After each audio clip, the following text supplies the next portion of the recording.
मैं मानवेंद्र बर्तवाल, सहयोगी संतोष नेगी के साथ नवक्रांति समाचार के लिए। और आज मैं जिस स्थान पे खड़ा हूँ ये है राजकीय इंटर कॉलेज जवाहर नगर मेगोटी। ये बाहर से दिखने में तो बहुत बेहतरीन लग रहा है, लेकिन इसके साथ साथ इसका दुखद पहलू ये है कि इसको मेंटेनेंस के अभाव में सरकार की ओर देखना पड़ता है, और सरकार कम पैसा ही निर्गत इन भवनों के लिए करती है।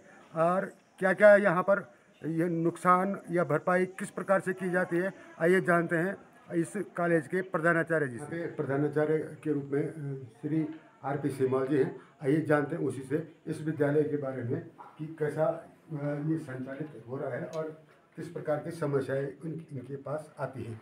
सर, पहले तो नवक्रांति समाचार में आपका स्वागत है। धन्यवाद सर। सर, जैसा कि ये बहुत अच्छा स्ट्रक्चर दिख रहा है बाहर से, तो क्या अंदर भी ऐसी स्थिति है इसकी? सर, पहले बाहर भी ऐसे ही था, लेकिन जब मैं 2022 में आया तो थोड़ा बाहर का जो इंफ्रास्ट्रक्चर था उसको हमने थोड़ा सा प्रयास किया है कि अच्छा बने।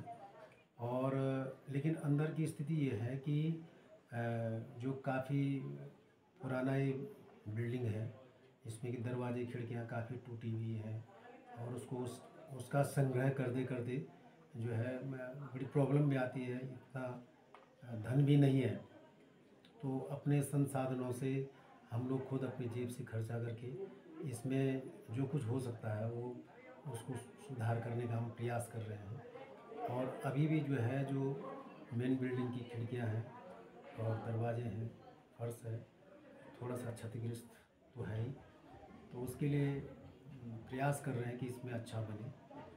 और बाकी जो है, जो बाहर ग्राउंड है, जिला पंचायत से बड़ी मुश्किल से उसमें टाइल लगवाए गए, और ये 2 बाथरूम भी बने हैं। सर, जैसा कि ये इस पूरे तलानापुर क्षेत्र का सबसे पुराना विद्यालय है, सन 1948 से विद्यालय संचालित है, और आज यहाँ पर छात्र संख्या इतनी न्यून है, इसका क्या कारण हो सकता है? जी, सबसे पहले मैं बता दूं कि यहाँ पर जो कृषि एग्रीकल्चर विषय है वो सन 48 से जैसे बता रहे हैं वो विषय था। पहले बड़ी भारी स्ट्रेंथ इस विद्यालय के अंदर थी, लेकिन लोगों का रुझान जाने क्यों बदल गया है। और जहाँ तक छात्र संख्या का सवाल है, छात्र संख्या इसलिए कम हो रही है सर, एक तो पास काफ़ी कॉलेज खुल गया है, आसपास जो है 2-2 किलोमीटर 1-1 किलोमीटर पे इंटर कॉलेज और हाई स्कूल है, जूनियर हाई स्कूलें हैं। एक तो उससे छात्र संख्या पर प्रभाव पड़ रहा है, और दूसरी बात पलायन सबसे बड़ी समस्या है। गांव के गांव यहाँ पर पलायन हो रहा है। गांव में मैकुटी गांव है, वहाँ पे बहुत बड़ा पलायन है, और मुश्किल से 2-4 छात्र वहाँ से यहाँ पढ़ते हैं।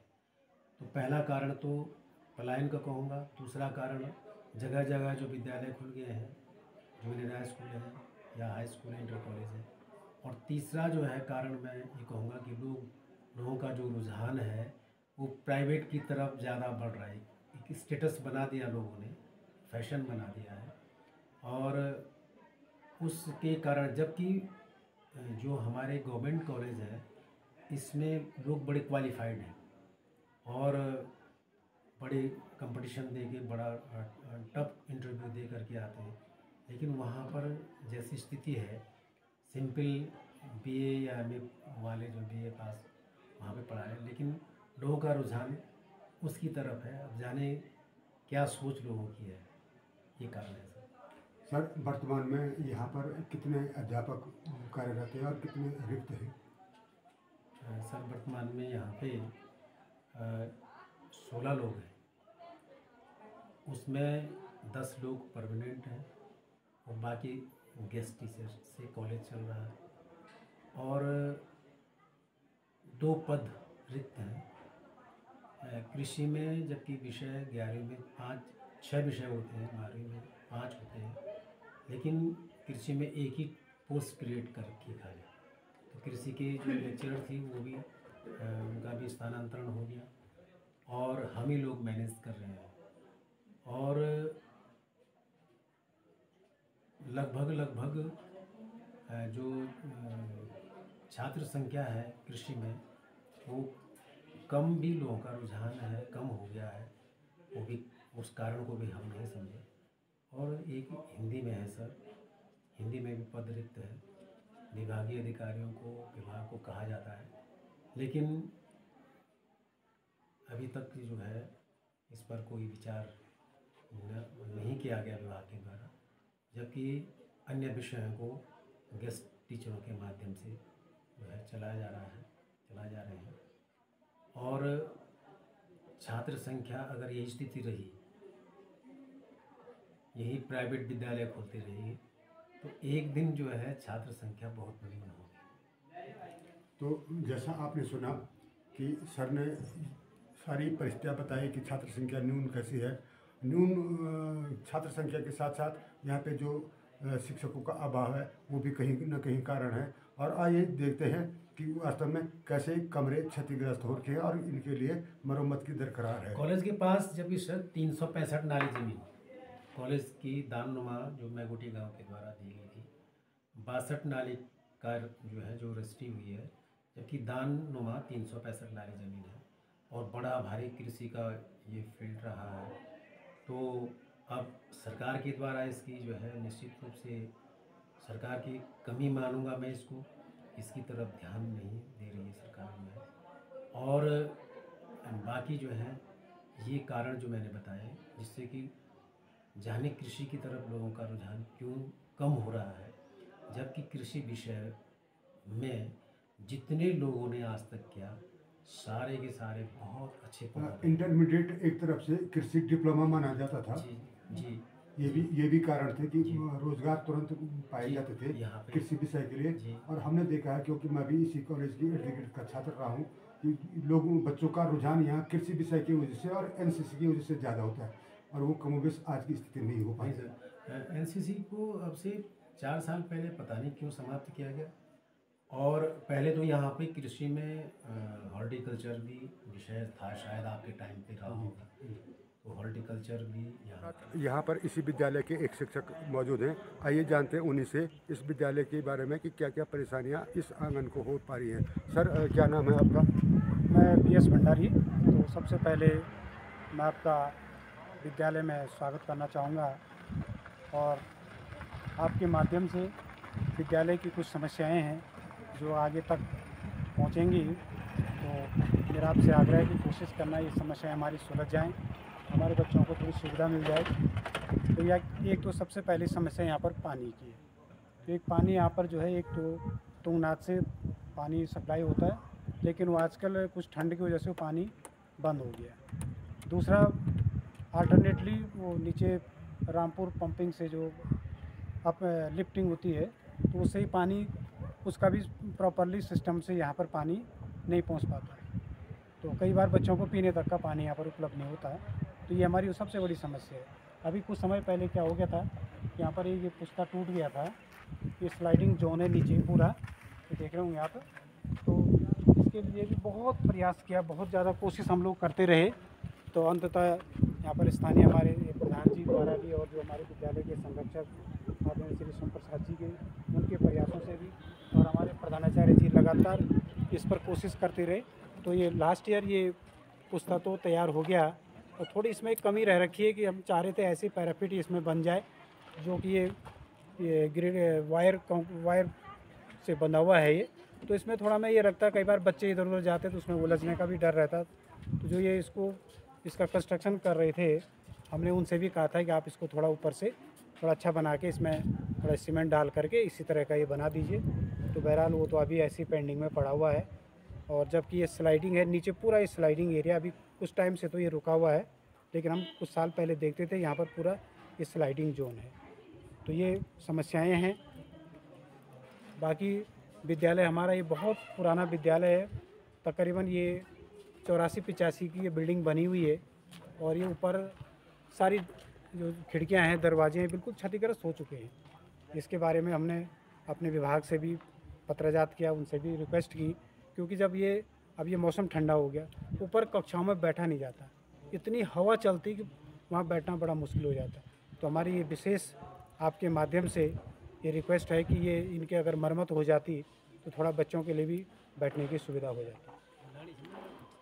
यदि ये आवाज़ मेरी शासन प्रशासन के तक पहुंच पा रही हो तो जो ये समस्याएं यहाँ पे गिनाई गई हैं इसका निदान छात्र में होना आवश्यक है। दिखाते हैं आपको कि ये कक्ष अंदर से कितने क्षतिग्रस्त हैं। वो दिखाएं ये ऊपर बहुत पूरी तरह से बैठे हैं और इनके ये जो छत है ये इसका जो मलमा है किसी भी समय छात्रों के सिर पर पड़ सकता है। आप देख पा रहे होंगे कितनी क्षतिग्रस्त ये कक्ष है। साथ में इसी प्रकार से अन्य कक्ष भी हैं। बेटा डर भी लगता है इनको देख करके? लगता है कितना डर लगता है? बहुत डर लगता है। तुमको भी लगता है डर? किस चीज़ का डर लगता है? वो नीचे ना आए। तो आप देख पा रहे होंगे कि बच्चे भी सशंकित हैं कि कहीं ये ऊपर से नीचे न आए। ये सुरक्षा की दृष्टिकोण से देखिए आप, दरवाज़ा खिड़कियाँ सारी क्षतिग्रस्त होती है और ये सब सरकारी बजट के अभाव में ही इस प्रकार की स्थिति में पहुँचे हैं। काश की सरकार बजट जो होना चाहिए था वो निर्गत करती होगी। आप दिखाता है, देख पा रहे होंगे ये सरिया और ये बिल्कुल क्षतिग्रस्त है। नीचे छात्र अध्ययन के लिए मजबूर हो रखे हैं। डर भी लगता है? लगता है? तुझे क्या डर लगता है? कितना डर लगता है? कितना डर लगता है? बहुत डर लगता है। तुझे कैसे डर लगता है? क्या लगता है? क्या लगता है? हाँ अच्छा, तो उसमें वो निकलता है ना, ये सारे वो निकलते हैं। जैसे कि ये दो कक्ष दिखाए, आइए दिखाते हैं आगे भी ये जो नया भवन है उसकी भी क्या जर्जर स्थिति हो रही है, ये भी हम दिखाने की कोशिश करते हैं। ये भवन 1985 में बना था और उसके बाद इसको होने के लिए या मरम्मत के लिए कोई धनराशि निर्गत न होने के कारण आज की कमरों की स्थिति ये बनी हुई है। मैं कैमरामैन से कहूँगा कि दिखाएं कि कैसे टीनों से इसको ढांपा गया है, क्योंकि धन के अभाव में ये कमरे मरम्मत नहीं हो पा रही है और इतना पैसा सरकार निर्गत नहीं करती है। ढांचा तो खड़ा कर लेती है लेकिन उसके बाद उसके संरक्षण के लिए कोई धनराशि अतिरिक्त से आवंटित नहीं की जाती है। यद्यपि कॉलेज प्रशासन द्वारा कॉलेज के बार-बार ऊपर आएंगे को अवगत करा दिया गया यहाँ इतने संरक्षण की धनराशि की आवश्यकता है लेकिन वो अद्यतन निर्गत नहीं हो पाई है। कक्ष की मैं बात कर रहा था, उस कक्ष के जो बच्चे हैं वो इस समय धूप सेक रहे हैं। यहाँ पे धूप में उनकी पढ़ाई हो रही है। उन्हीं से जानते हैं कि उस कक्ष में उनको क्या क्या परेशानियाँ होती हैं। बेटा जिस कक्ष में तुम बैठते हो वहाँ तुमको क्या क्या परेशानियाँ होती हैं? जैसे क्या होता है वहाँ? ठंडा लगता है। खिड़कियाँ नहीं है, खिड़कियों में दरवाजे नहीं, खिड़कियाँ तो हैं लेकिन दरवाजे नहीं है। दरवाजे के रास्ते हवा आती है और बारिश की बूंदें आती है। तो बिल्कुल आपका मन नहीं लग पाता होगा जब कक्षा में आप अध्यापन करते होंगे, तो वो इस कारण अध्यापन नहीं हो पाता होगा। लगता है ऐसा? तुमको लगता है? क्या लगता है? क्या लगता है? ठंड के मारे पढ़ाई नहीं हो पाती है। और गर्मियों में? गर्मी में तो क्योंकि खिड़कियाँ खुली है तो वहाँ से सरिसर्प वर्ग होता है ना, सरिसर्प वर्ग होता है, उसको घुसने के लिए तो आज़ादी मिल जाती होगी। डर लगता है? बिल्कुल लगता होगा। तो जैसा कि ये बच्चे बता रहे हैं कि उस कक्ष की स्थिति क्या है और उनको मजबूरन उस कक्ष में बैठ कर के कैसा अध्यापन करना पड़ता है। मैं अध्यापक कैसे पढ़ाते हैं, यहाँ पर एक अध्यापिका है, आइए जानते हैं उन्हीं से कि मैडम जिस कक्ष में अभी हम गए थे वहाँ की स्थिति हमने देखी कि वहाँ दरवाजे के अभाव में क्षतिग्रस्त हो रखा है, तो वहाँ आप कैसे महसूस करती हैं अध्यापन करने में? तो वहाँ बिल्कुल अंदर सा है, लाइट की व्यवस्था भी नहीं है। दूसरा जो ब्लैक बोर्ड है पूरे उसकी हालत भी ख़राब है, तो बहुत सारी कठिनाइयों का सामना करना पड़ता है। और दरवाजे भी नहीं है, खिड़कियों की व्यवस्था भी सही नहीं है, टूट रखे हैं। तो काफ़ी ऊपर जैसे सर्दी में बहुत ज़्यादा हवा चलती है, ठंडी हवा, तो बच्चों को भी परेशानी होती है, हमको भी होती है। तो इसके लिए कुछ होना चाहिए, जैसे कमरों की व्यवस्था हो जाए तो तो जैसा सुना होगा आपने कि अध्यापन के लिए एकाग्रता बहुत आवश्यक है और वो एकाग्रता यहाँ पर नहीं बन पाती है, ऐसा इनका कहना है।